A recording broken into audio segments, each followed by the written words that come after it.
안녕하세요. 제 이름은 수연이에요. 저는 10년 넘게 애견 미용을 했어요. 그동안의 노하우로 집에서 할 수 있는 간단한 애견 미용을 알려드리려고 해요. 미용을 시작하기 전에 강아지가 너무 말을 안 듣는다거나 겁을 먹으면 전문가에게 맡겨주시는 것이 좋습니다. 애견의 털을 관리해주지 않으면 몸에 죽은 털이 계속 남아있거나 털이 뭉치다 보면 피부가 환기가 되지 않아서 피부병에 걸릴 수도 있습니다. 미용을 해줌으로써 털 안에 먼지나 진드기 등을 제거하여 피부병을 예방할 수 있습니다. 그리고 발톱이나 강아지 발바닥에 털을 밀어주지 않으면 바닥에 미끄러져 관절이 상할 수 있습니다. 이러한 여러 가지 건강상의 이유로 애견 미용은 꼭 필요합니다. 그리고 사랑하는 나의 반려견이 미용 후 더욱더 귀여운 모습을 하고 있다면 더 사랑스럽지 않을까요?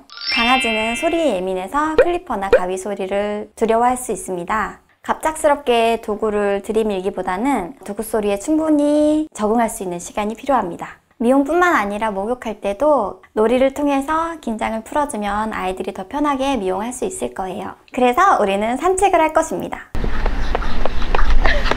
한국의 반려견들은 주로 실내에서 생활하기 때문에 털이 짧고 깔끔한 미용을 선호합니다. 전 세계에서 인정하듯이 아시아 사람들, 특히 우리나라 사람들의 손기술은 훌륭하다고 자부합니다. 한국식 미용은 SNS에서 쉽게 접하실 수 있으실 텐데요. 우리나라 미용은 강아지인지 인형인지 구분할 수 없을 정도로 정교하고 귀여우며 여러 취향에 맞게 다양한 것이 특징입니다. 제가 다른 나라를 여행하고 느낀 점은 우리보다 조금 더 자연스러운 미용을 선호한다고 느꼈는데요. 기회가 된다면 자연 친화적인 그런 미용을 한번 배워보고 싶습니다. 평소에 우리 강아지가 문다면 전문가에게 맡겨주시는 것이 좋습니다. 맡길 땐 꼭 물 수 있다는 말도 함께 해주셔야 돼요. 강아지가 움직이지 않게 잘 잡아주셔야 합니다. 강아지가 움직이면 가위나 클리퍼에 다칠 수가 있어요. 혼자 하기 힘들면 2명이 하는 게 좋습니다. 한 명이 앞에서 귀 쪽을 만져주어 시선을 끌고 그리고 다른 한 명이 뒤쪽에서 미용을 합니다. 우리 강아지가 감당이 안 된다면 무리하지 않고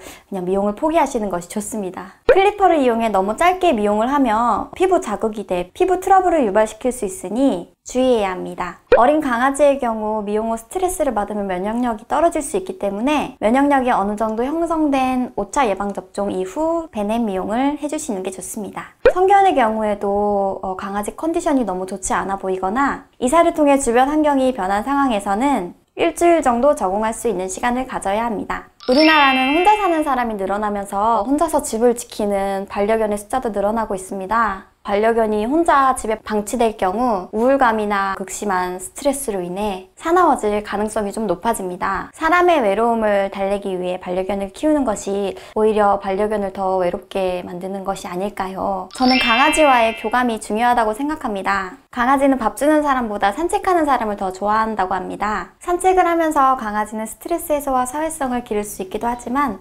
주인과 더 친밀한 교감을 나눌 수 있는 시간이기도 합니다. 밥보다 산책?